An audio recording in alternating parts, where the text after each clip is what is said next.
یہاں پر آپ کو عام خبر دیں کہ نگراں وزیر اطلاعات عامر میاں کا کہنا ہے کہ عمران خان کی گرفتاری پنجاب حکومت کے دائرے اختیار میں نہیں ہے، انہیں مشورہ ہے کہ زمان پارک سے بنی گالہ منتقل ہو جائیں۔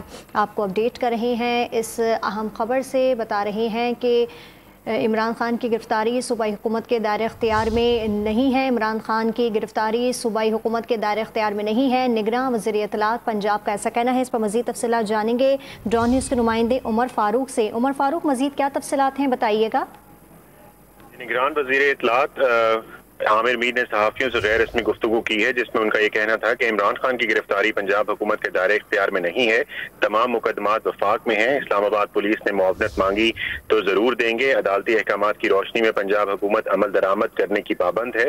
گرفتاری کا وقت آیا تو امید ہے عمران خان باوقار رویہ اپنائیں گے۔ عامر میر کا مزید کہنا تھا کہ پنجاب کی نگران حکومت خود سے عمران خان کی گرفتاری کا کوئی ارادہ نہیں رکھتی ہے۔ عمران خان چاہتے ہیں کہ اگر پنجاب حکومت گرفتاری میں مدد نہ کرے تو ان کے لیے مشورہ ہے کہ وہ زمان پار سے بنی گالہ منتقل ہو جائیں۔ عمران خان زخمی تھے تو جیل بھرو تحریک کا حصہ نہیں بن سکے، لیکن اب عمران خان صحت مند ہیں تو ان کو کارکنوں اور اپنے رہنماؤں کی طرح گرفتاری دینی چاہیے۔ عمران خان کو بہادری سے مقدمات کا سامنا کرنا چاہیے۔ نگراں وزیر اطلاعات عامر میر کا کہنا ہے کہ عمران خان کی گرفتاری پنجاب حکومت کے دائرے اختیار میں نہیں ہے۔ اس حوالے سے ہمیں اپڈیٹ کر رہے تھے عمر فاروق، آپ کا بہت شکریہ۔